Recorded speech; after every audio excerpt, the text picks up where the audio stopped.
வணக்கம். என் பேர் சனல்குமார். நான் வந்து கெரியர் கைடன்ஸ் பண்ணிகிட்ருக்கேன். அதுக்கப்புறம் soft skill trainer and motivational speaker. So இன்றைக்கி நாம் பார்க்க போகிறது வந்து 12வது முடிச்சதுக்கப்புறம் என்னென்ன கெரியர்ஸ் இருக்குது அப்படிங்கிறத பார்க்க போகிறோம். கெரியர் ஆப்ஷன்ஸ், என்னென்ன கெரியர் ஆப்ஷன்ஸ் இருக்குதுன்னு நம்ம பார்க்கலாம். இன்றைக்கி வந்து நிறைய கெரியர் ஆப்ஷன்ஸ் இருக்குது. ஸோ அதில் வந்து முதல்ல நம்ம அதுக்கு முன்னாடி நம்ம என்ன பண்ணணும்னா, நம்மளை பற்றி எப்படி தெரிஞ்சுக்கிறது. ஸோ ஒரு கெரியர் ஆப்ஷன் எடுக்கிற முன்னாடி நாம் யார், நமக்கு என்னென்ன முடியும் அப்படிங்கிறத நம்ம தெரிஞ்சுக்கணும். ஸோ இப்போ நம்மளை பற்றி எப்படி நம்ம தெரிஞ்சுக்கலாம், ஏதாவது வாய்ப்பு இருக்கா அப்படின்னு நம்ம பார்க்கலாம். ஸோ எப்படி தெரிஞ்சுக்கிற அப்படின்னு பார்த்தீங்கன்னா, முதல்ல வந்து நம்முடைய இன்ட்ரெஸ்ட், என்னென்ன இன்ட்ரெஸ்ட் இருக்குது, எனக்கு என்னென்ன பிடிக்கும். அதாவது சாப்பிட்றது இல்லை, நம்ம படிக்கிற பாடங்களில் வந்து என்னென்ன பாடம் பிடிக்கும். English, physics, maths, chemistry, botany, zoology, accounts, commerce, இந்த மாதிரி பாடங்களில் வந்து எந்த பாடம் பிடிக்கும், நான் வந்து எந்த பாடத்தில் நல்ல மார்க் வாங்குகிறேன், எந்த பாடத்தை வந்து நான் ரொம்ப பிடிச்சி படிக்கிறேன், அந்த பாடத்துக்கு அடுத்ததாக எனக்கு இந்த பாடம் பிடிக்கும் எப்படிங்கிறத விருப்பத்தை நம்ம தெரிஞ்சுக்கணும்.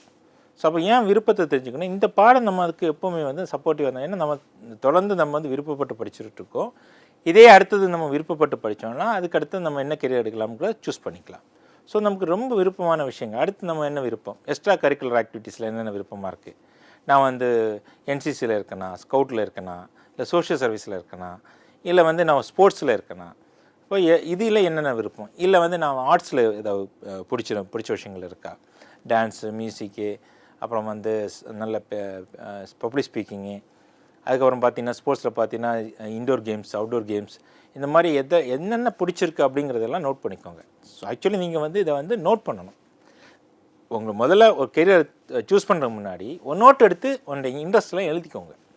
எல்லா இன்ட்ரெஸ்ட்டும் எழுதணும். உங்களுக்கு பிடிச்சது, பாடங்களில் பிடிச்சது, உங்களுடைய எக்ஸ்ட்ரா கரிக்குலர் ஆக்டிவிட்டீஸில் பிடிச்சது, உங்களுடைய பொழுதுபோக்கான விஷயங்கள் என்னென்ன பிடிச்சது. நான் டிவி பார்ப்பேன், என்டர்டெயின்மெண்ட்டாக இருப்பேன், இல்லை ஜாலியாக சிரித்து நகைச்சுவை பேசிகிட்டு இருப்பேன், கவிதை எழுதிட்டு இருப்பேன், ஏதோ ஒன்று பண்ணிகிட்ருப்பேன் அப்படின்னு சொன்னால் அதெல்லாம் எழுதுங்க. எல்லாத்தையும் எழுதி வரணும். அப்போ உங்களுடைய இன்ட்ரெஸ்ட் என்னென்னு உங்களுக்கு தெரியும். இப்போ இன்ட்ரெஸ்ட் எழுதிட்டீங்க, அதுக்கு உங்களுடைய டேலண்ட்ஸ், என்னென்ன டேலண்ட்ஸ் இருக்குது. நான் வந்து எல்லாரையும் ஒருங்கிணைச்சு கொண்டு போகிற திறமை இருக்குது, இல்லை நான் தனியாக தான் இருப்பேன், இல்லை நான் கூட்டத்தோடு இருக்கணும்னு விருப்பப்படுவேன், ஏன்னா நான் நகைச்சுவையாக பேசிகிட்டு இருப்பேன், நான் கவிதை சொல்லிகிட்டே இருப்பேன், நான் பாட்டு பாடிக்கிட்டே இருப்பேன், டான்ஸ் ஆடிட்டே இருப்பேன், ஓடிட்டே இருப்பேன், இல்லை ஃபுட்பால் தான் விளையாடுவேன், இல்லைனா கிரிக்கெட் தான் விளையாடுவேன் அப்படின்னு ஏதோ ஒரு டேலண்ட் உங்கள்கிட்ட இருக்கும்.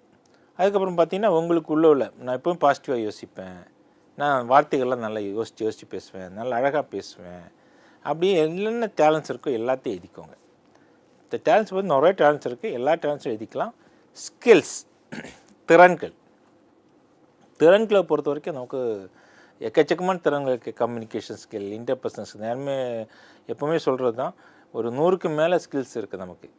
Problem solving skills, decision making skills, leadership skills, anger management, punctuality, cooperative, coordinative, team building, good team player, empathy, sympathy, இந்த மாதிரி 100க்கு மேற்பட்ட ஸ்கில்ஸ் இருக்குது. இந்த எல்லா ஸ்கில்ஸையும் வந்து நம்ம என்ன பண்ணணும், எழுத ஆரம்பிக்கணும். ஸ்கில்ஸ் தெரியலைன்னா நீங்கள் தேடிக்கங்க. எவ்வளோ சர்ச்சிங் என்ஜின்ஸ் இருக்குது, ஏஐ இருக்குது, ஏதோ ஒன்றில் போட்டு தேடிக்கலாம். சாட் ஜிபிடியில் தேடிக்கலாம், மெட்டா ஏஐயில் தேடிக்கலாம், டீப் சீக்கில் தேடிக்கலாம், ஜெமினியில் தேடிக்கலாம், அப்புறம் வந்து கூகுளில் தேடிக்கலாம். எல்லாத்தையும் தேடி உங்களுக்கு இந்த திறமை இருக்கான்னு ஸ்கில்ஸை நோட் பண்ண ஆரம்பிச்சிருங்க. ஸோ எல்லா ஸ்கில்ஸும் நல்லா எழுதி வச்சிட்டிங்கன்னா அதில் எது நல்லா, இந்த இன்ட்ரெஸ்ட்டு, டேலண்ட்டு, ஸ்கில்ஸ் எல்லாம் எது நல்லா இருக்குது, அதில் எது ஸ்ட்ரென்த்தாக இருக்குது, பலமாக பலவீனமானு பார்த்துங்க. என்னுடைய பலம் இதுதான் அப்படின்னு சொல்லிட்டு எழுதுகிற அளவுக்கு ஸ்ட்ராங்காக ஸ்ட்ரென்த்தாக மாற்றுங்க. ஸ்கில்ஸில் இருந்தால் எடுத்து ஸ்ட்ரென்த் எழுத முடியும். அந்த ஸ்ட்ரென்த்தை தனியாக எடுத்து எழுதிக்கோங்க. அப்புறம் ஏரியாஸ் டு இம்ப்ரூவ், எங்கெல்லாம் நான் இம்ப்ரூவ் பண்ணணும், என்னுடைய திறமைகளை இம்ப்ரூவ் பண்ணணுமா, என்னுடைய திறனில் இம்ப்ரூவ் பண்ணணுமா, இல்லை வந்து என்னுடைய நாலேஜில் இம்ப்ரூவ் பண்ணணுமா, என்னுடைய ஆட்டிடியூடில் இம்ப்ரூவ் பண்ணணுமா, இதெல்லாம் நான் இம்ப்ரூவ் பண்ணுறது அப்படிங்கிறத தேடி கண்டுபிடிச்சிட்டே இருக்கணும். ஸோ இதெல்லாம் ஐடென்டிஃபை பண்ணிட்டீங்கன்னா அது வந்து என்ன பண்ணலாம், அவங்க நோட் பண்ணிகிட்டே வரலாம். அப்புறம் நோட் பண்ண பர்சனல் கேரக்டர்ஸ், என்ன கேரக்டர், நான் எப்படிப்பட்ட கேரக்டர், ரொம்ப கோவப்படுறவனா, இல்லை ரொம்ப கோவப்படாமல் அமைதியாக பேசுகிறவனா, இல்லை எப்போவுமே கோவப்படாமல் எப்போவாவது ஒரு கோவப்படுறவனா, இல்லை நான் வந்து எல்லார் மத்தியிலையும் தைரியமாக பேசுகிறவனா, நான் தைரியமாக எல்லாத்தையும் பார்த்துக்குறவனா, ஃபேஸ் பண்ணுறவனா, எந்த பிரச்சனை வந்தாலும் ஈஸியாக சால்வ் பண்ணிடுவேனா, இல்லை எந்த பிரச்சனை எந்த ஒரு விஷயத்துக்கும் நான் சீக்கிரம் முடிவு எடுப்பேனா, இப்படியெல்லாம் நம்ம என்ன பண்ணலாம், நோட் பண்ணிக்கலாம். இதெல்லாம் நம்முடைய பர்சனல் கேரக்டரிஸ். அதுக்கப்புறம் பார்த்திங்கன்னா இதை எப்படி நம்ம கண்டுபிடிக்கிறது? நம்ம சொல்லிட்டோம் இதெல்லாம் இருக்குது, இதெல்லாம் நீங்கள் கண்டுபிடிங்க, இதெல்லாம் தெரிஞ்சுக்குங்க அப்படின்னு சொல்லிடும். ஆனால் இந்த இப்படி சொல்லிட்டாலும் இன்னும் அதை நல்ல பெட்டராக கிளாரிட்டியாக நம்ம எப்படி தெரிஞ்சுக்கிறது?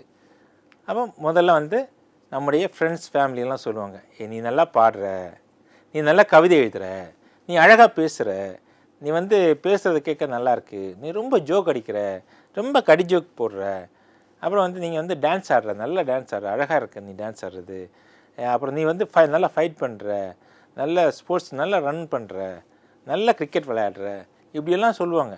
அப்புறம் சொல்லுவாங்க நல்ல அவன்கிட்ட ஏதாவது தேவையான ஏதாவது விஷயத்தில் முடிவு எடுக்கணுன்னா அவங்கள்ட்ட கேளுங்க, இந்த தம்பிகிட்ட கேளுங்க, ஏதாவது பிரச்சனைனா தீர்வுக்கு அவன்கிட்ட ஒரு வார்த்தை கேளுங்க அப்படின்னு சொல்லுவாங்க. இப்படியெல்லாம் சொல்கிறது எதனால், நம்மள்ட்ட அந்த திறமை இருக்குது அப்படிங்கிறத சொல்லிக்கிறாங்க.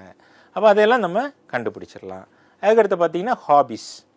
நம்ம எப்படியெல்லாம் விளையாடுறோம், நம்ம குழு விளையாட்டு விளையாடுறோன்னா நம்மள்ட்ட என்ன இருக்குது, நம்ம டீம் பில்டிங் ஸ்கில்ஸ் இருக்குது. இல்லை தனியாக இருக்கோம், தனிமையில் விளையாடுறோம், செஸ் போர்டோ கேரம் போர்டோ இந்த மாதிரி விளையாட்டுகள் தனியாக தான் விளையாடும் அப்படின்னா நம்ம வந்து என்ன இருக்குது, நம்மள்ட்ட தனிமை விரும்பிகளாக இருப்போம். கவிதை எழுதுகிறவங்க, இதெல்லாம் கதை எழுதுகிறவங்க, இதெல்லாம் தனிமை விரும்பிகள். அப்போ தனிமை விரும்பிகள் வந்து எப்படி அந்த அவங்களுக்கு வந்து கவிதை எழுதுறது இதுக்கெல்லாம் தான் அவங்கள என்ன பண்ணணும், என்கரேஜ் பண்ணணும். தனிமை விரும்புகிற விளையாட்டுகள் தான் என்கரேஜ் பண்ணணும். அப்போ நம்முடைய ஹாபிஸ் பொழுதுபோக்குகளிலேருந்தே நம்ம கண்டுபிடிச்சிடலாம், நம்ம தனிமை விரும்பிகளா இல்லை வந்து குழுவினர் உள்ளவங்களா, இல்லை வந்து நம்மளால் லீட் பண்ண முடியுமா, இல்லை நம்ம லீட் பண்ணுறவங்களை ஃபாலோ பண்ணுறவங்களா அப்படிங்கிறது நம்மளே தெரிஞ்சுக்கலாம். அதுக்கப்புறம் பார்த்திங்கன்னா எக்ஸ்ட்ரா கரிக்குலர் ஆக்டிவிட்டீஸ். நம்ம எக்ஸ்ட்ரா கரிக்குலர் ஆக்டிவிட்டீஸை பொறுத்த வரைக்கும் நம்ம எதெல்லாம் அச்சீவ் பண்ணுறோமோ, ஒரு விஷயத்தை ஹாபிஸாக பண்ணாமல் அதில் எக்ஸ்ட்ராவாக எஃபர்ட் போட்டு அதை ஒரு அச்சீவ்மெண்ட்டாக கொண்டு போகிறோமோ அதெல்லாம் எக்ஸ்ட்ரா கரிக்குலர் ஆக்டிவிட்டீஸ். அந்த மாதிரி விஷயங்கள் பார்த்திங்கன்னா ஸ்போர்ட்ஸாக இருக்கலாம், ஆர்ட்ஸாக இருக்கலாம். ஸோ இதில் ஏதாவது ஒன்றில் வந்து நம்ம ஏதாவது அச்சீவ் பண்ணியிருப்போம். இல்லை என்சிசியாக இருக்கலாம், ஸ்கவுட்டாக இருக்கலாம். ஸோ அச்சீவ்மெண்ட்ஸ் இருந்துச்சுன்னா ஸோ அப்போ அதுக்கேற்ற மாதிரி நம்முடைய ஜாப்ஸை செட் பண்ணிக்கணும், இல்லை அதை கோர்ஸ் செட் பண்ணிக்கணும். அதுக்கேற்ற மாதிரி நம்ம போகலாம். இப்போ நம்ம எக்ஸ்ட்ரா கரிக்குலர் ஆக்டிவிட்டீஸ் இருந்துச்சுன்னா நிறைய ஸ்போர்ட்ஸ் கோட்டா இருக்குது, அந்த ஸ்போர்ட்ஸ் கோட்டாவில் மார்க் இருக்குது, இல்லை என்சிசி இருக்குது, ஸ்கவுட் இருக்குது, மார்ஷியல் ஆர்ட்ஸ் இருக்குது, இதுக்கெல்லாம் மார்க் இருக்குது. இந்த மார்க் வச்சு யூனிஃபார்ம் சர்வீசஸில் பார்த்திங்கன்னா 5 மார்க்ஸ் 3 மார்க்ஸ் எல்லாம் போட்டு நமக்கு எக்ஸ்ட்ரா மார்க்ஸ் போட்டு நமக்கு என்ன பண்ணால் ரெக்ரூட்மெண்ட்டில் ஒரு அடிஷனல் பெனிஃபிட் கிடைக்கும். அதனால் நம்ம வந்து ஈஸியாக அந்த ஜாபில் ஏற முடியும். ஸோ அதுக்காக வந்து நம்ம இந்த மாதிரி அச்சீவ்மெண்ட்ஸும் நிறைய பண்ணணும், எக்ஸ்ட்ரா கரிக்குலர் ஆக்டிவிட்டீஸ் நிறைய பண்ணணும். கெரியர் அசஸ்மெண்ட் ப்ரோக்ராம் பண்ணலாம். ஸோ கெரியர் அசஸ்மெண்ட் கொடுக்குற நிறைய கம்பெனிஸ் இருக்குது. அது மூலம் அந்த இல்லை கெரியர் அசஸ்மெண்ட் கொடுக்குற ட்ரெயினர்ஸ் இருக்காங்க, அசஸர்ஸ் இருக்காங்க, இவங்க கெரியர் கவுன்சிலிங் பண்ணுறவங்க இருக்காங்க. அவங்கள்ட்ட போய் டிஸ்கஸ் பண்ணி எனக்கு என்ன எதெல்லாம் சரியாக இருக்குது, என்னென்ன இன்ட்ரெஸ்ட் இருக்குது, இதெல்லாம் தெரிஞ்சுக்கிட்டு நீங்கள் உங்களை அசஸ் பண்ணி வச்சுக்கலாம். ஸோ இது எல்லாமே நீங்கள் நோட் பண்ணி ஒரு நோட் புக்கில் வச்சுக்கணும். அப்போ தான் உங்களை என்ன பண்ண முடியும், உங்களே நீங்கள் தெரிஞ்சிக்க முடியும், நல்லா தெரிஞ்சிக்க முடியும். ரைட். அடுத்து பார்த்திங்கன்னா நம்முடைய கெரியரை பற்றின ஒரு சின்ன கணிப்புகள் இந்த மாதிரிலாம் கணிச்சு வச்சுருப்போம். எப்படின்னா நம்ம ஒரு 2-3 கெரியர் தான் பார்த்து வச்சுருப்போம். இந்த நம்ம 12th முடிச்சிட்டோம், 12th முடிச்சப்புறம் முதல்ல சிவில் பார்ப்போம், சிவில் கிடைக்கலையா அப்புறம் வேறு என்ன பார்க்குறது,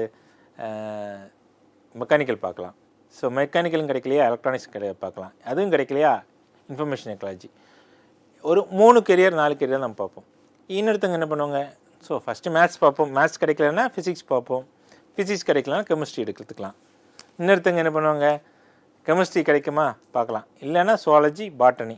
இன்னொருத்தவங்க என்ன பண்ணுவாங்க, சுவாலஜி கிடைக்கலாம் எது பார்ப்பாங்க, சுவாலஜி கிடைக்கலன்னா பாட்டனி பயோடெக்னாலஜி, இன்னொருத்தவங்க வந்து பயோ கெமிஸ்ட்ரி. இந்த மாதிரி ஒரு 3 கெரியர் 3 கோர்சஸ் இந்த மாதிரி தான் சூஸ் பண்ணுவாங்க. இந்த மாதிரி ஒரு குறிப்பிட்ட ஒரு 3க்குள்ளே 4க்குள்ளே நம்ம சூஸ் பண்ணுறதுனால அதுதான் நமக்கு எல்லாமே அது மட்டும் இல்லை, அந்த கோர்ஸ் தான் எல்லாருக்குமே தெரியும், எல்லாருக்கும் தெரியும் அப்படின்னு சமூகம் முழுக்க தெரிஞ்ச கோர்சஸ் வந்து டாக்டர், என்ஜினியரிங், லா, ஃபிசிக்ஸ் கெமிஸ்ட்ரி பாட்டனி சுவாலஜி, அப்புறம் மேத்ஸு, இந்த மாதிரி கோர்சஸ் தான் நிறைய தெரியும். மற்றபடி கோர்சஸ் எல்லாருக்கும் தெரியுமான்னு கேட்டால் கேள்விக்குறி தான். எல்லாருக்கும் எல்லா கோர்ஸும் தெரியாது, கொஞ்சம் பேருக்கு கொஞ்சம் கோர்ஸ் தெரியும். ஆனால் இந்த கொஞ்சம் கோர்ஸ் எல்லாருக்கும் தெரியும், அதுதான் பிரச்சனை. இந்த எல்லாருக்கும் தெரிஞ்ச கோர்சஸை நம்ம எடுத்தால் தான் நமக்கு என்ன பண்ணுவாங்க, நம்மளை எல்லாமே ரெஸ்பெக்ட் பண்ணுறாங்க, நம்மளை அங்கீகரிப்பாங்க, நம்மளை மதிப்பாங்க அப்படிங்கிறது. என்ன படிக்கிற? Civil engineering. ஓ சூப்பர், நல்ல கோர்ஸ் எடுத்திருக்கேன். என்ன படிக்கிற? Mechanical engineering. சூப்பர், நல்லா படிக்கிற, நல்ல கோர்ஸ். அதனால நிறைய வாய்ப்பு இருக்குது. இங்கே வேறு நிறைய கோர்ஸ் இருக்குது, அதை விட அதிகமான வாய்ப்பு. இப்போ ரீசெண்டாக பார்த்தீங்கன்னா artificial intelligence and data science. அப்பா, artificial intelligence and data science படிக்கிறான், அப்பா சரியான கோர்ஸ், கண்டிப்பாக பெரிய ஆளாக வந்துடுவான். இது எல்லாமே வந்து ஒரு விதமான என்ன சொல்கிறது, யூகங்களும் ஒரு விதமான மாயைகளும் மாதிரி நம்மளை சுற்றிக்கிட்டே இருக்கும். இதையெல்லாம் விட்டுட்டு நமக்கு பிடிச்ச மாதிரி ஜாப்ஸ். ஏன்னா இன்றைக்கி வந்து 100 இல்லை, ஒரு 13 ஃபீல்டுக்கு மேலே இருக்குது. அந்த 13 ஒவ்வொரு ஃபீல்ட்லேயும் 100க்கு மேலே கெரியர் இருக்குது. இவ்வளோ கெரியர் வச்சுட்டு என்ன பண்ண போகிறோம்? இதெல்லாம் சூஸ் பண்ணுறோமா? இதெல்லாம் தெரிஞ்சுக்கிறோமா? கேள்விக்குறி தான். எல்லாமே தெரிஞ்சுக்கிறது இல்லை. அவ்வளோ கோர்சஸ் இருக்குது, அவ்வளோ ஜாப் ஆப்பர்ச்சுனிட்டிஸ் இருக்குது. ஜாப் ஆப்பர்ச்சுனிட்டி கவர்மெண்ட் மட்டும்தான் நமக்கு தெரியும். டிஎன்பிஎஸ்சி போறியா? டிஎன்பிஎஸ்சி. அப்புறம் என்னது? Bank test. அடுத்து என்னது? Railway test. அதுக்கடுத்து என்னது? Civil service test. அதுக்கப்புறம் என்னது? Staff selection. அப்புறம் ஆர்மி, நேவி, ஏர்ஃபோர்ஸ். அப்புறம் இந்த பக்கம் வந்தால் போலீஸ். இதுக்கு மேலே எந்த ஒரு ஜாபை பற்றியும் மற்றவங்க சொல்ல மாட்டாங்க. ஏன்னா அதை பற்றி சொல்ல தெரியாது. சிஓன்னு என்னென்னு தெரியாது, சிஎஃப்ஓன்னு என்னென்னு தெரியாது, சிஓஓன்னு தெரியாது. எந்த மாதிரி ஜாப்ஸ் எல்லாம் இருக்குதுன்னு யோசிக்கவே மாட்டாங்க. அதை பற்றி சொல்கிறதும் இல்லை. ஏன்னா ஒரு கம்பெனியில் ஒரு ஆள் தான் இருப்பாங்க. அது கூட அவங்க சொல்கிறதுக்கு ரெடி கிடையாது. நீ இந்த மாதிரி ஆகலாம் அப்படின்னு சொல்கிறது கூட கிடையாது. ஒரு சிஓ ஆகலாம்ப்பா உன் திறமைக்கு அப்படின்னு யார்கிட்டயோ சொல்லியிருக்கீங்களா? கிடையாது. இவ்வளோ ஜாப் ஆப்பர்ச்சுனிட்டிஸ் இருக்கும்போது நம்ம 1-2 கரியரை மட்டும் பார்த்துட்டு இதுதான் பெருசுன்னு நினச்சிட்டு இருந்தால் நம்ம தான் என்ன பண்ணுறோம்? நம்மளை நாமளே தாழ்த்திக்கிறோன்னு அர்த்தம். அப்போ நமக்கு இதை விட இன்னும் பெட்டரான கோர்சஸ் இருக்குது, பெட்டரான ஜாப்ஸ் இருக்குது. அந்த பெட்டரான ஜாப்ஸ் நம்ம தேடி கண்டுபிடிக்கணும். அதுக்கு நிறைய தேடணும். அந்த தேடல் இருந்தால் மட்டும்தான் தேடி கெரியர்ஸை வந்து தேடி நமக்கு ஒரு நல்ல ஒரு கெரியரை சூஸ் பண்ண முடியும். ஸோ கெரியர் எப்படி தேடுறது? அதுக்கு தான் நமக்கு இப்போ எக்கச்சக்கமான வாய்ப்புகள் இருக்குது. சாட் ஜிபிடி இருக்குது, டீப்சீக் இருக்குது, ஜெமினி இருக்குது, மெட்டா ஏஐ இருக்குது இல்லையா? அதுக்கப்புறம் கூகுளில் போட்டு பார்க்கலாம். கூகுள் சர்ச் போட்டால் எவ்வளோ வருது. எல்லாத்தையும் போட்டு தேடி என்னென்ன ஜாப்ஸ் இருக்குது, எவ்வளோ கோர்ஸ் இருக்குது, இந்த சப்ஜெக்ட்டுக்கு என்னென்ன ஜாப் ஆப்பர்ச்சுனிட்டிஸ் இருக்குது, இந்த சப்ஜெக்ட்டுக்கு என்ன ஜாப் ஆப்பர்ச்சுனிட்டிஸ் இருக்குது, டிகிரி முடித்தா என்னது, சர்டிஃபிகேட் முடித்தா என்னது, ஐடிஐ முடித்தா என்னது, பாலிடெக்னிக் முடித்தா என்னது, இன்ஜினியரிங் முடித்தா என்னது, இந்த மாதிரி எல்லா சப்ஜெக்ட்ஸையும் பற்றி நம்ம ஒவ்வொன்றா தேடணும். தேடுறது வந்து இப்படி டோட்டலாக ஜெனரலைஸாக தேடக்கூடாது. ஸ்பெசிஃபிக்காக தேட அவங்களுக்கு அந்த ஆன்சர் கிடைச்சிட்டே இருக்கும். அப்போ நம்ம வந்து கெரியரை என்ன பண்ணலாம்? இவ்வளோ கெரியர் இருக்குன்னு தெரிஞ்சுக்கலாம். இப்போ இவ்வளோ கெரியர் தெரிஞ்சால் மட்டும்தான் இதுதான் கெரியர், இது எனக்கான கெரியர் அப்படின்னு நம்ம கண்டுபிடிக்க முடியும். ஒரு கெரியர் வந்து நம்மளை என்ன பண்ணும் சொல்லுவாங்க, ஒரு வண்ணத்து பூச்சி பறக்கிற மாதிரி ஒரு ஃபீல் வரும். அந்த மாதிரி சில கெரியர்ஸ் இருக்கும். அது நம்ம பார்க்கும்போது இது எனக்கு சூப்பராக செட் ஆகும், இதில் என்னென்னா நான் நல்லா சாதிக்க முடியும். ஏன்னா என்னுடைய திறமைகள், என்னுடைய இன்ட்ரெஸ்ட்டு, என்னுடைய சந்தோஷம் இதெல்லாம் இந்த கெரியரில் தான் இருக்குது அப்படின்னு யோசிக்க வைக்கும். அப்படி ஒரு கெரியரை சூஸ் பண்ணி பாருங்கள். அப்படியே பட்டாம்பூச்சி பறக்கிற மாதிரி வாழ்க்கை அழகாக இருக்கும். அடுத்தது பார்த்திங்கன்னா முக்கியமான பாயிண்ட்ஸ் இதெல்லாம் பார்க்கணும். நம்ம கெரியரை வாய்ப்புகளில் பார்க்கும்போது இதையெல்லாம் நம்ம கன்சிடர் பண்ணணும். என்னுடைய கெரியருக்கான சாய்ஸ், நான் இந்த கெரியரை நான் சூஸ் பண்ண போகிறேன் அப்படின்னா நான் என்ன பார்க்கணும்? முதல்ல நேச்சர் ஆஃப் ஒர்க். இது இந்த மாதிரிப்பட்ட வேலை, இந்த வேலையில் எப்படி நான் வேலை பார்க்க போகிறேன்? ஃபீல்டில் வேலை பார்க்க போகிறேன்னா, ஒரே இடத்துல உட்காந்து வேலை பார்க்க போகிறேன்னா, இல்லை வந்து நான் வந்து அப்ராடில் போய் ஒர்க் பண்ண போகிறேன்னா, இல்லை வந்து யூனிஃபார்ம் போட்டு ஒர்க் பண்ண போகிறேன்னா, இப்படிங்கிறதெல்லாம் யோசிக்கணும். அப்போ அந்த வேலையில் இந்த வேலை எனக்கு சரிப்பட்டு வருமா? அடுத்த ஒர்க்கு ரோல், இந்த ஒர்க்கு எப்படியெல்லாம் ஒர்க் பண்ணணும்? இந்த வந்து ஒரே இடத்துல உட்காந்துட்டு அக்கௌண்ட்ஸை பார்க்குறதா இருக்கட்டும், இல்லைனா ஒரு பேங்கில் வந்து கேஷியர் ஒர்க்காக இருக்கட்டும், இதெல்லாம் உட்காந்து பார்க்குற வேலை. அப்புறம் வந்து சிஇஓவாக இருக்கட்டும், உட்காந்து பார்க்குற வேலை, ப்ளஸ் ஃபீல்டில் போகிறவங்களா இருக்கும். இன்னொன்று வந்து மார்க்கெட்டிங், ஃபுல்லாக ஃபீல்டு ஒர்க் மட்டும்தான். ஃபீல்டு ஒர்க் பண்ணி தொடர்ந்து ரன் ஆகிட்டே இருக்கும். டைமிங் நிறையா மிச்சம் இருக்கும். ஆனால் ஒர்க்கு வந்து ப்ரெஷர் அதிகமாக இருக்கும். டார்கெட் அச்சீவ் பண்ணணும், இப்படிலாம் இருக்கும். ஆனால் ஒரு கம்பெனியோ ஒரு நிறுவனத்துக்கோ மார்க்கெட்டிங் தான், சேல்ஸு தான் என்னது முதுகெலும்பாக இருக்கும். சேல்ஸ் இல்லைன்னா அந்த கம்பெனியில் மற்றவங்க யாருக்குமே சேலரி கொடுக்க முடியாது ஆக்சுவலி. அந்த அளவுக்கு ஒரு முக்கியமான துறை. ஆனால் அதில் வந்து ப்ரெஷர் இதெல்லாம் இருக்கிறனால அந்த ஃபீல்டை பற்றின ஒரு கண்ணோட்டமே ஒரு வித்தியாசமாக இருக்கும். ரொம்ப கஷ்டமாக இருக்கும், டார்கெட் அதிகமாக இருக்கும். ஆனால் அதே இது ஃபீல்டு ஒர்க் பிடிச்சவங்களுக்கு அது வந்து ஒரு ரொம்ப அழகான ஒரு ஜாபாக இருக்கும். அதில் அப்படியே பேசுவாங்க, கன்வின்ஸ் பண்ணுவாங்க, நெகோஷியேட் பண்ணுவாங்க, கஸ்டமர்ஸ் எல்லாம் அப்படியே கையில் வச்சுப்பாங்க. அதுக்கப்புறம் மேனேஜர்கிட்ட அழகாக பேசுவாங்க, அவங்க ப்ரெசன்டேஷன் நல்லா பண்ணுவாங்க. இதெல்லாம் பார்க்குறதுக்கு ரொம்ப பிடிச்சிருந்தா ரொம்ப அழகாக பண்ணுவாங்க. அதுக்கப்புறம் வந்து மார்க்கெட்டிங் சைடு, அதில் வந்து இந்த அட்வர்டைஸிங் ஃபீல்டு, அதெல்லாம் பிரெயினை வச்சு க்ரியேட்டிவாக யோசித்து வச்சு புதுசாக என்ன பண்ணலாம், புதுசாக லோகோ என்ன பண்ணலாம், புதுசாக நேம் எப்படி டிசைன் பண்ணலாம், புதுசாக வந்து ஒரு அட்வர்டைஸ்மெண்ட் எப்படி அழகாக டிசைன் பண்ணலாம், இப்படியெல்லாம் யோசிக்கிற மாதிரியான வேலைகள் க்ரியேட்டிவ்ஸ். இந்த க்ரியேட்டிவிட்டிக்கு ரொம்ப அதிகமான வாய்ப்பு இருக்குது. ஸோ இந்த மாதிரி ஒர்க் ரோல்ஸை பற்றி தெரிஞ்சுக்கணும். எனக்கு எந்த மாதிரி ஒர்க் ரோல்ஸ் இது எந்த மாதிரி ஒர்க் ரோல் இது எனக்கு சரியாகுமா அப்படிங்கிறதெல்லாம் பார்க்கணும். எமர்ஜிங் ட்ரெண்ட்ஸ், அடுத்தது வளரக்கூடிய இன்றைக்கி என்ன ட்ரெண்டில் இருக்குது. இன்றைக்கி artificial intelligence and data science, robotics இதெல்லாம் ட்ரெண்டில் இருக்குது, கரெக்டு தான். ஆனால் எவ்வளோ ஜாப்ஸ் இருக்கும், எவ்வளோ % ஜாப் இருக்கும். ஒரு ஏஐ வந்து இப்போ டோட்டலாக காலி பண்ணிச்சுன்னா ஒரு கம்பெனியில் ஒரு ஏஐ தான் தேவைப்படும். அப்படின்னு என்ன நடக்கும்? அப்போ ஃப்யூச்சரில் வந்து ஏஐ வந்து நிறைய ஜாப்ஸையே அதே ஒழிச்சிருந்தா அந்த ஏஐ கொஞ்சம் கம்மியாக தானே தேவைப்படும். அப்போ நம்ம அந்த ஏஐயில் போயிட்டோம்னா நமக்கு அந்த வாய்ப்புகள் இருக்குமான்னு கேட்டால் இன்னும் கேள்விக்குறியாக தான் இருக்கும். அப்படின்னா எந்த மாதிரி ஜாப்ஸ் இருக்கணும்? அடுத்தடுத்து 4 வருஷம் கழிச்சு அல்லது நம்ம படித்து முடித்ததுக்கப்புறம் எந்த கோர்ஸ் வந்து பூம் ஆகும், எந்த கோர்ஸுக்கு அதிகமான வாய்ப்பு இருக்குது, அப்போ எந்த மாதிரியான ஜாப் வந்து ஸ்டடியாக இருக்கும், எந்த மாதிரி ஜாப் வந்து அதிகமான வாய்ப்புகளை கொடுக்கும், காசை கொடுக்கும், புகழை கொடுக்கும் அப்படிங்கிறதெல்லாம் யோசித்து அதுக்கு தகுந்த மாதிரி நம்ம பார்க்கணும். அடுத்தது நம்முடைய போகிற பாதை எப்படி போகலாம். டிகிரி முடிச்சு இப்போ லெக்சர் ஆகணும் அப்படின்னா நம்ம என்ன பண்ணணும், ஒரு டிகிரி யூஜி டிகிரி முடிக்கணும், பிஜி டிகிரி முடிக்கணும், அதுக்கப்புறம் பிஹெச்டி அல்லது நெட் எக்ஸாம் எழுதணும். இது இல்லாமல் டீச்சர் ஆகணும் அப்படின்னா அதுக்கு ஒரு பாதை இருக்குது. யூஜி முடிக்கணும், பிஎட் முடிக்கணும், அல்லது பிஜி முடிக்கணும், பிஎட் முடிக்கணும், அதுக்கப்புறம் டிஆர்பி எக்ஸாம் எழுதணும். எக்ஸாம் எழுதி NET exam, SLET exam, TRP, TET இந்த மாதிரி எக்ஸாம் எழுதினா மட்டும்தான் டீச்சர் ஆக முடியும். இந்த கெரியர் பாத்தில் தான் போக முடியும். இதை அவாய்ட் பண்ண முடியாது. இப்போ எம்பிபிஎஸ் சூப்பர் ஸ்பெஷாலிட்டி ஆகணும், நான் வந்து எம்பிபிஎஸ் முடிக்கணும், அப்புறம் எம்டி முடிக்கணும், அப்புறம் டிஎம் முடிக்கணும். இப்படின்னா நான் மெடிசன் சைடு போகலாம். இல்லை நான் சர்ஜன்ஸ் தான் நான் போகேன் அப்படின்னா எம்பிபிஎஸ் முடிக்கணும், எம்எஸ் முடிக்கணும், எம்சிஹெச் முடிக்கணும். அப்போ இந்த சூப்பர் ஸ்பெஷாலிட்டி ஆக முடியும். இந்த கெரியர் பாத் ஒரே ஐடியாக என்ன சூப்பர் ஸ்பெஷாலிட்டி டாக்டராக மாற முடியாது, ஒரே ஐடியாக டீச்சர் ஆக முடியாது. அப்போ இந்த கெரியர் பாத்தை தெரிஞ்சுக்கணும். அந்த கெரியர் பாத்தில் என்னால் படித்து போக முடியுமா, நான் இடையில நிறுத்திடுவேனா, பிஎஸ்சி முடிச்சுட்டு ஐயோ பிஎட் படிக்க முடியலன்னு சொல்லிட்டு நான் தடுமாறக்கூடாது, கடைசி வரைக்கும் நான் படிக்கணும், பிஹெச்டி வரைக்கும் முடிக்கணும் அப்படிங்கிற கரியர் பாத்தில் ஸ்ட்ராங்காக இருந்தால் மட்டும்தான் அந்த கோர்சஸை எடுத்து போகணும். அதுக்கடுத்து வந்து ப்ராஸ்பெக்ட்ஸ், வாய்ப்புகள், நமக்கு என்னென்ன வாய்ப்புகள் இருக்குது. ஒரு டீச்சரான என்னென்ன வாய்ப்பு இருக்குது, லாயரான என்ன வாய்ப்பு இருக்குது, டாக்டரான என்ன வாய்ப்பு இருக்குது, எல்லா வாய்ப்புகளை பற்றி நம்ம தெரிஞ்சுக்கணும். இன்றைக்கி நிறைய வாய்ப்பு இருக்குது. அது இதுக்கு முன்னாடி சொன்ன மாதிரி 1000க்கும் மேற்பட்ட வேலை வாய்ப்புகள் இருக்குது. எல்லா வாய்ப்புகளை பற்றி நல்லா தெரிஞ்சுக்கணும். அதுக்கப்புறம் இந்த கெரியர், இது நம்ம படிக்கிற கோர்ஸுக்கு ஒரு கெரியர் முக்கியமான கோர்னு சொல்லுவோம். அந்த மாதிரி கெரியர் எடுக்கிறோமா, இல்லை அது ரிலேட்டடாக அடுத்தடுத்த கெரியர் எடுக்கிறோமா, இல்லை அது இல்லைன்னா என்ன பண்ணுறது, அடுத்த ஆப்ஷன். நிறைய வந்து டிஎன்பிஎஸ்சி படிப்பாங்க, சிவில் சர்வீஸ் படிப்பாங்க. அதுக்கப்புறம் நான் என்ன பண்ணுறது? சப்போஸ் அது சக்ஸஸ் ஆகலைன்னா நான் வந்து 5 வருஷம் 3 வருஷம் ஸ்பெண்ட் பண்ணிவிட்டு அதுக்கப்புறம் நான் என்ன பண்ண போகிறேன், எனக்கு கிடைக்கல, ஏன்னா அந்த சூழ்நிலைகள் அமையலை, அதுக்கு சக்ஸஸ்ஃபுல்லாக நான் முடிக்கலை அப்படின்னா அடுத்த ஜாப்ஸு நான் என்ன ஆப்ஷன் வச்சுருக்கேன். சிஏ முடிக்கலை, சார்ட்டர்ட் அக்கௌண்டன்சி முடிக்கலை, சார்ட்டர்ட் அக்கௌண்டன்ட் ஆகலை அப்படின்னா நான் என்ன பேக்கப் வச்சுருக்கேன். இது எல்லாமே நம்ம என்ன பண்ணுறோம், ரெடியாக இருக்கணும். கண்டிப்பாக அது சாய்ஸாக வச்சுக்க வேண்டியதான். ஏன்னா இனி சூழ்நிலையில் வந்து எல்லாமே 100% கரெக்டாக கிடைக்க வாய்ப்பு இருக்காங்கன்னா இல்லை. ஏன்னா அந்த அளவுக்கு காம்படிஷன் அதிகமாக இருக்குது. இந்தியா வந்து ஒரு பெரிய மக்கள் தொகை கொண்ட நாடு, அதிகமான இளைஞர்களை கொண்ட நாடு. அப்போ அந்த அளவுக்கு நம்ம போட்டியாளர்களும் அதிகமாக இருக்காங்க.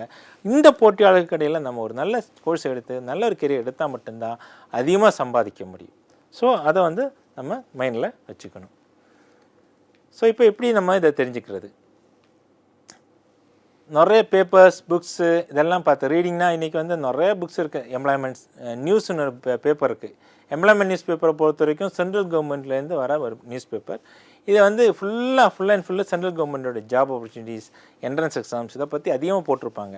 ஸோ இது மூலமாக உங்களுக்கு என்ன பண்ணலாம், எம்ப்ளாய்மெண்ட் நியூஸ் மூலமாக ஒரு நிறைய ஜாப் ஆப்பர்ச்சுனிட்டிஸை பற்றி தெரிஞ்சுக்கலாம். அதுக்கடுத்து வந்து புதிய தலைமுறை கல்வி, அப்புறம் எம்ப்ளாய்மெண்ட் சர்வீஸின் தமிழ் பேப்பர் ஒன்று இருந்துச்சு. அப்புறம் பேப்பர்ஸில் வர ஆடு எல்லாத்தையும் வச்சு நம்ம என்ன பண்ணணும், கால்குலேட் பண்ணி தெரிஞ்சுக்கணும். அதுக்கப்புறம் சர்ஃபிங் சொல்லிட்டேன், இன்டர்நெட் மூலமாக தெரிஞ்சுக்கலாம். இன்றைக்கி என்னென்ன பண்ணலாம் எல்லாமே என்ன கேள்வி கேட்டாலும் சரியான கேள்வி கேட்டால் சரியான பதில் கிடைக்கும். ஸோ அதுக்கு சரியாக ரெடியாக இருக்கணும். அப்போ எல்லாமே தேடிட்டே இருக்கணும். தேடு தேடு தேடு ChatGPT-யாக இருக்கட்டும், மெட்டாயாக இருக்கட்டும், அப்புறம் வந்து டீப்சீக்காக இருக்கட்டும், எல்லாமே தேடிட்டே இருக்கணும். அப்புறம் கெரியர் டாக்ஸ் யூடியூப்பில் நிறைய பேர் பேசுவாங்க. அந்த யூடியூப் மூலமாக இந்த கெரியர் இருக்குது, இந்த கெரியருக்கு இந்த வாய்ப்பு இருக்குது அப்படின்னு சொல்லி நிறைய பேசிகிட்டு இருக்காங்க. டிஎன்பிஎஸ்சி ஜாப்ஸை பற்றி, யூபிஎஸ்சி ஜாப்ஸை பற்றி இதெல்லாம் தேடி தேடி நீங்கள் என்ன பண்ணணும், காது கொடுத்து கேட்கணும். அதுக்கான வாய்ப்புகளை சொல்லுவாங்க, கோர்ஸ் சொல்லுவாங்க. இந்த ஒரு கோர்ஸை போட்டால் அந்த கோர்ஸுக்கான வாய்ப்புகளை சொல்லுவாங்க. எல்லாமே நமக்கு கெரியர் டாக்ஸ் வந்து நிறைய யூடியூப்பில் கிடைக்கும், டெட்டில் கிடைக்கும், எல்லாமே கிடைக்கும். தேடி என்ன பண்ணி தெரிஞ்சிக்க வேண்டியதுதான். அதுக்கடுத்து செமினார்ஸ் இதோ இப்போ ஆரம்பிக்க போகுது. இந்த மாதம் மார்ச் மாதமாக இந்த மாதத்துலேருந்து நிறைய இடத்துல வந்து கெரியர் கைடன்ஸ் செமினார் நடக்குது. ஆயுதிராவிட நலத்துறை சார்பாக மதுரையில் வந்து 30ஆம் தேதி கெரியர் கைடன்ஸ் நடக்குது. அப்புறம் இன்னும் நிறைய இடத்துல வந்து பள்ளிக்கல்வித்துறை சார்பாக நிறைய கெரியர் கைடன்ஸ் நடக்குது. இந்த கெரியர் கைடன்ஸ் எல்லாம் போய் பார்த்தீங்கன்னா உங்களுக்கு வந்து சரியான வழிகாட்டுதல் கிடைக்கும். சரியாக என்னென்ன கோர்ஸ் இருக்குதுன்னு சொல்லுவாங்க, என்ன காலேஜஸ் இருக்குதுன்னு சொல்லுவாங்க, அடுத்து இனி வர என்ன என்ட்ரன்ஸ் எக்ஸாம் இருக்குதுன்னு சொல்லுவாங்க. இதையெல்லாம் தெரிஞ்சுக்கிட்டு நீங்கள் வந்து என்ன பண்ணலாம், உங்களுடைய கெரியரை டிசைட் பண்ணிக்கலாம். அதுக்கடுத்து பார்த்தீங்கன்னா உங்களை பற்றியே தெரிஞ்சுக்கிற செல்ஃப் அவேர்னஸ் ஒர்க் ஷாப்ஸ் நிறைய ட்ரைனிங் நடக்கும். நீங்கள் வந்து நெட்டில் தேடினாலே கிடைக்கும். நான் வந்து கோல் செட்டிங் எனக்கு தெரிஞ்சுக்கணும் அப்படின்னா ஒரு ஒர்க் ஷாப் போகலாம். பர்சனல் டெவலப்மெண்ட் ஒர்க் ஷாப் இருக்குது. அப்புறம் வந்து லீடர்ஷிப்னு ஒர்க் ஷாப்ஸ் இருக்குது. Law of attraction workshop இருக்குது. இந்த மாதிரி ஒர்க் ஷாப்ஸ் எல்லாம் நீங்கள் அட்டன் பண்ணி உங்களை பற்றி நீங்கள் தெரிஞ்சுக்கலாம். அதுக்கடுத்து பார்த்தீங்கன்னா எக்ஸிபிஷன்ஸ். இப்போ நிறைய எக்ஸிபிஷன் நடக்குது. எல்லா காலேஜஸும் வந்து ஸ்டால்ஸ் போட்டிருப்பாங்க. அங்கே போங்க, ஒவ்வொரு ஸ்டால்லையும் போய் என்னென்ன கோர்ஸ் இருக்குது அந்த ப்ரௌச்சர் வாங்குங்க, அதை ஃபீஸ் ஸ்ட்ரக்சர் வாங்குங்க, அதோடைய அவங்க கேம்பஸ் இன்டர்வியூ டீட்டெயில்ஸ் வாங்குங்க. இதெல்லாம் பார்த்துக்கிட்டு அவங்களுடைய காலேஜஸை போய் விசிட் பண்ணுங்கள். எல்லாம் பண்ணும்போது உங்களுக்கு இந்த எக்ஸிபிஷன் மூலமாக நிறைய டீட்டெயில்ஸ் கிடைக்கும். ஸோ இப்போ உங்களுக்கு ஒரு ஐடியா என்ன கெரியர் இருக்கணும் அப்படிங்கிறது உங்களுக்கு தெரியும். அதுக்கடுத்து வந்து கெரியர் கைடன்ஸ் செமினார்ஸு இன்னும் நிறையா நடந்துகிட்ருக்கு. அடுத்து என்னென்ன கெரியர் ஆப்பர்ச்சுனிட்டிஸ் இருக்குது, ஒவ்வொரு டிஸ்ட்ரிக்ட் வைஸாக ஒவ்வொரு கவர்மெண்ட் ஆர்கனைசேஷனும் நடத்திட்டுருக்கு. பள்ளி கல்வித்துறையும் நடத்துகிறாங்க, ஆயுதிராவிட நலத்துறையும் நடத்துகிறாங்க, அதுக்கப்புறம் தனியார் அமைப்புகளும் நடத்துகிறாங்க. எல்லாத்துலேயுமே அட்டன் பண்ணுங்கள். அவங்க சொல்லிக் கொடுக்குறத நல்ல காதில் வாங்கிட்டு அதுக்கப்புறம் டிசைட் பண்ணிக்கோங்க. இப்போ கெரியர் ஆப்ஷன்ஸ், முக்கியமான ஆப்ஷன்ஸ் நம்ம பார்க்க போகிறோம். கவர்மெண்ட்டுன்னா அரசு வேலை. அரசு வேலையில் வந்து நமக்கு இங்கே தமிழ்நாடு அரசு வேலை இருக்குது, அதாவது மாநில அரசு வேலைகள். அதுக்கப்புறம் வந்து மத்திய அரசு வேலைகள். மாநில அரசை பொறுத்த வரைக்கும் நமக்கு வந்து டிஎன்பிஎஸ்சி இருக்குது, Tamil Nadu public service commission. So இதில் வந்து இப்போ 4th குரூப் எக்ஸாம் நடக்க போகுது, 1st குரூப் எக்ஸாம் நடக்க போகுது, 2nd குரூப் எக்ஸாம் இந்த வருஷம் நடக்க போகுது, அப்புறம் டெக்னிக்கல் அந்த எக்ஸாம்ஸ் நடக்க போகுது. இதுதான் இந்த வருஷம் இந்த டிஎன்பிஎஸ்சிக்கான வாய்ப்புன்னு சொல்லியிருக்காங்க. ஸோ இந்த டிஎன்பிஎஸ்சி வாய்ப்பு இப்போ தான் பப்ளிஷ் பண்ணாங்க, அதை எடுத்து பாருங்கள். அதில் உங்களுக்கு வாய்ப்பு 10ஆம் கிளாஸ் முடித்தவங்களுக்கே டிஎன்பிஎஸ்சி 4 எழுத ஆரம்பிக்கலாம். அது மூலமாக நீங்கள் வந்து ஜாப்ஸு ஜாயின் பண்ணிக்கலாம். அதுக்கடுத்து பார்த்தீங்கன்னா யூனிஃபார்ம் சர்வீஸில் பார்த்தீங்கன்னா ஃபயரு, அதாவது தீயணைப்புத்துறை, சிறைத்துறை, அப்புறம் வந்து போலீஸு, இதுக்கெல்லாம் வேலைக்கு ஆள் எடுப்பாங்க. அதுக்கு வந்து ஃபிசிக்கல் டெஸ்ட் கண்டிப்பாக தேவைப்படும். ஃபிசிக்கல் அண்ட் மெடிக்கல் இருந்து ரிட்டன் டெஸ்ட் இருந்தால் மட்டும்தான் கண்டிப்பாக உங்களால் ஜெயிக்க முடியும். அப்போ இதெல்லாம் வந்து கன்சிடர் பண்ணணும். அதுக்கு வந்து மத்திய அரசில் பார்த்தீங்கன்னா சிவில் சர்வீஸ் எக்ஸாம், ஐஏஎஸ், ஐபிஎஸ்ன்னு சொல்லிட்டு மொத்தம் 23 டிபார்ட்மெண்ட்டுக்கு ஒரே எக்ஸாமாக நடக்கும். அதில் 23 சப்ஜெக்ட் இருக்குது. அந்த சப்ஜெக்ட் ஒரு சப்ஜெக்டை சூஸ் பண்ணணும். அப்புறம் உங்களுடைய ஜென்ரல் ஸ்டடீஸில் ஸ்ட்ராங்காக இருக்கணும். இதெல்லாம் இருந்தால் கண்டிப்பாக என்ன பண்ண முடியும், சிவில் சர்வீஸ் எக்ஸாம் 100% பாஸ் பண்ண முடியும். அதுக்கப்புறம் பார்த்தீங்கன்னா ஸ்டாஃப் செலெக்ஷன் இருக்குது. ஸ்டாஃப் செலெக்ஷனில் வந்து கஸ்டம்ஸு, எக்ஸைஸு, இந்த மாதிரி நிறைய நிறுவனங்களுக்கு ஜாப் எடுப்பாங்க. கம்பைன்ட் டிஃபென்ஸ் சர்வீஸ் இருக்குது, ஆர்மி, நேவி, ஏர்ஃபோர்ஸ் இருக்குது, அப்புறம் சிஐஎஸ்எஃப் இருக்குது, central industrial security force, border security force, Indian coast guard, CRPF, central reserve police force, Indo Tibetan border police, Assam rifles, இந்த மாதிரி நிறைய பாதுகாப்பு படையில் நிறைய ஜாப்ஸ் இருக்குது. அதெல்லாம் வந்து பாதுகாப்பு படை இந்த மாதிரி உடல் உழைப்புக்கு சார்ந்த வேலைகளில் பார்த்தீங்கன்னா உங்களோட உடல் தகுதியும் பார்ப்பாங்க, உங்களுடைய மருத்துவ தகுதியும் பார்ப்பாங்க, ஏஜும் பார்ப்பாங்க. இந்த குறிப்பிட்ட வயசுக்குள்ளே இருக்கணும். உங்களுடைய உயரம் இவ்வளோ இருக்கணும், உங்களுடைய செஸ்ட் இவ்வளோ இருக்கணும், மெடிக்கல் இருக்கணும், எந்த விதமான நோய்களும் இருக்கக்கூடாது. இதையெல்லாம் பார்த்து கண் பார்வையெல்லாம் நல்லா இருந்துச்சுன்னா மட்டும்தான் உங்களை அந்த வேலைக்கு போக முடியும். அதனால் உங்கள் உடம்பை நல்லா பார்த்துக்கணும், நல்லா எக்ஸசைஸ் பண்ணணும், நல்லா தெம்பாக வச்சுக்கிட்டிங்கன்னா உங்களுக்கு அந்த ஜாப்ஸ் எல்லாம் கிடைக்கிறதுக்கு அதிகமான வாய்ப்பு இருக்குது. அதுக்கப்புறம் பார்த்திங்கன்னா தமிழ்நாட்டில் வந்து இந்த ஹெல்த் சர்வீஸில் நிறைய ஜாப்ஸ் இருக்குது. சென்ட்ரல்லையும் ஹெல்த் சர்வீஸ் ஜாப் இருக்குது. அதுக்கப்புறம் இந்தியன் எக்கனாமிக் சர்வீஸ் எக்ஸாம் இருக்குது, இந்தியன் இன்ஜினியரிங் சர்வீஸ் எக்ஸாம் இருக்குது, இந்தியன் ஸ்டாட்டிஸ்டிக்ஸ் எக்ஸாம் இருக்குது. அப்புறம் வந்து டாக்டர்ஸுக்கு தனி எக்ஸாம்ஸ் இருக்குது. எல்லாமே ஜாப்ஸ் கொடுக்குற ஆப்பர்ச்சுனிட்டிஸ் தான். கேட் எக்ஸாமில் வந்து ஜாபுக்கும் கேட் எக்ஸாம் மூலமாக அப்ளை பண்ணலாம், இல்லை அடுத்து படிக்கிறதுக்கும் கேட் எக்ஸாம் மூலமாக ட்ரை பண்ணலாம். இதெல்லாம் கவர்மெண்ட்டில் கிடைக்கிற வாய்ப்புகள். ஸோ கவர்மெண்ட்டில் போகணுன்னா பேங்க் டெஸ்ட் இருக்குது, ஐபிஎஸ் எக்ஸாம் பொறுத்த வரைக்கும் கவர்மெண்ட் பேங்குக்கு ஐபிஎஸ் எக்ஸாம் மூலமாக தான் நம்ம போக முடியும். அதுக்கப்புறம் பார்த்திங்கன்னா ரயில்வே ரெக்ரூட்மெண்ட் போர்டு இருக்குது. ஸோ இதில் என்ன ஒரு விஷயம் அப்படின்னா, கவர்மெண்ட் ஜாப் போகணும் அப்படின்னா நீங்கள் டிஎன்பிஎஸ்சி படித்தா டிஎன்பிஎஸ்சி எக்ஸாம்ஸ் தான் எழுத முடியும். ஸோ ஃபஸ்ட்டு குரூப்புக்கு அதுக்கு ஏற்ற மாதிரி படிக்கணும், டிஎன்பிஎஸ்சி 4க்கு அதுக்கு ஏற்ற மாதிரி படிக்கணும். அதுக்கப்புறம் சென்ட்ரல் கவர்மெண்ட் பார்த்திங்கன்னா சிவில் சர்வீஸுக்கு இப்படி தான் படிக்கணும் இருக்குது, அந்த சிலபஸை பார்த்து கரெக்டாக படிக்கணும். ரயில்வே ரெக்ரூட்மெண்ட் போனால் அந்த சிலபஸ் தான் படிக்கணும். ஐபிபிஎஸ் பேங்க் டெஸ்ட்னால் அதுக்கு தகுந்த மாதிரி தான் படிக்கணும். இதை மாற்றி எதுவுமே ஒரே பாடம், அதாவது ஒரே சிலபஸ் படித்தா எல்லா எக்ஸாமும் எழுத முடியும்னு நினைக்கக்கூடாது.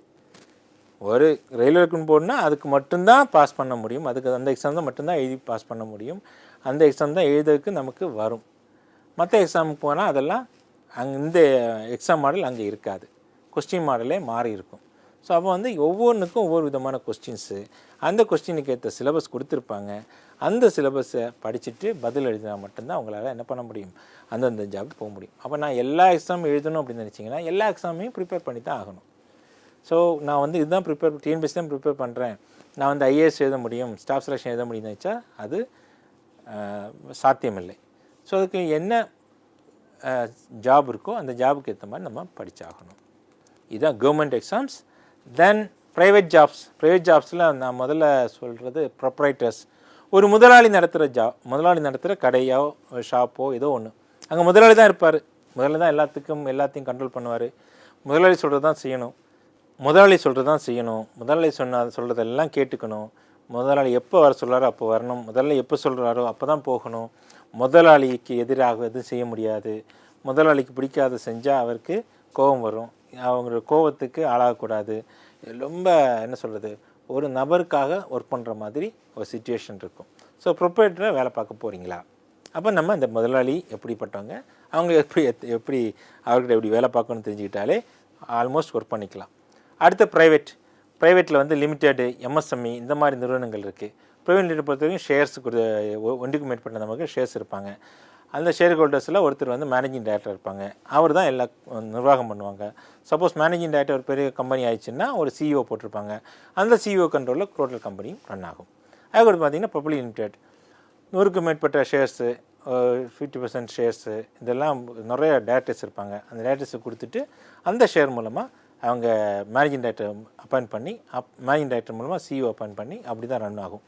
அதுக்கப்புறம் வந்து கார்ப்பரேட் 25 crores 50 crores இந்த மாதிரி ஸ்மால் மீடியம் பிக் கார்ப்பரேட்ஸ் இருக்குது. எபோவ் 50 crores 250 crores எல்லாம் வந்து பிக் கார்ப்பரேட்டாக இருக்கும். இந்த மாதிரி கார்ப்பரேட்ஸ் பார்த்தீங்கன்னா இதில் ஒர்க் பண்ணுறது வந்து ஒரு மேனேஜர் இருப்பாங்க, அவங்க கீழே ஒர்க் பண்ணுற மாதிரி தான் இருக்கும். நமக்கு சிஓ தெரியாது, டேரக்டர்ஸ் தெரியாது. ஸோ இவங்களுக்கு ஏற்ற மாதிரி ஒர்க் பண்ணுற மாதிரி இருக்கும். நிறைய ரவுண்ட் இன்டர்வியூஸ் இருக்கும், ஒரு 3 ரவுண்ட் 4 ரவுண்ட் டெக்னிக்கல் ரவுண்ட் இருக்கும், சாஃப்ட் ஸ்கில் ரவுண்ட் இருக்கும், குரூப் டிஸ்கஷன் இருக்கும், அப்புறம் பர்சனல் இன்டர்வியூ இருக்கும். இதையெல்லாம் தாண்டி தான் நம்ம இந்த கம்பெனியில் ஜாபில் போக முடியும். அப்ராட் ஜாப்ஸ்னால் குறிப்பிட்ட கோர்ஸுக்கு வெளிநாட்டில் வேலைவாய்ப்புகள் இருக்குது, அதில் போய் நம்ம நல்லா சம்பாதிக்கலாம். நிறைய கோர்சஸ் இருக்குது, என்டிடி கோர்சஸ் இருக்குது. அப்புறம் வந்து பிகாம் முடிச்சுட்டு டேலி முடிச்சுட்டு சாப் முடிச்சுட்டு போகலாம். இந்த மாதிரி ஸ்பெஷலைஸ் பண்ணிட்டோம்னா நம்ம அங்கே இந்த கண்ட்ரீஸில் கல்ஃப் கண்ட்ரிஸ் போகலாம், மலேசியா சிங்கப்பூர் போகலாம், யூரோப் கண்ட்ரிஸ் போகலாம், ஆஸ்திரேலியா கனடா போகலாம், யூஎஸ் போகலாம். ஸோ இதுக்கு சில கோர்சஸ் இருக்குது, அதை முடிச்சுட்டு தான் நம்ம போக முடியும். நெக்ஸ்ட் ப்ரொஃபஷனல்ஸ், ஒரு லாயராக போகிறதோ ப்ராப்பராக எம்பிபிஎஸ் டாக்டராக போகிறதோ, இதில் வந்து ப்ரொஃபஷனல்ஸ், இந்த ப்ரொஃபஷனல்ஸ்லேயும் நீங்கள் போகலாம்.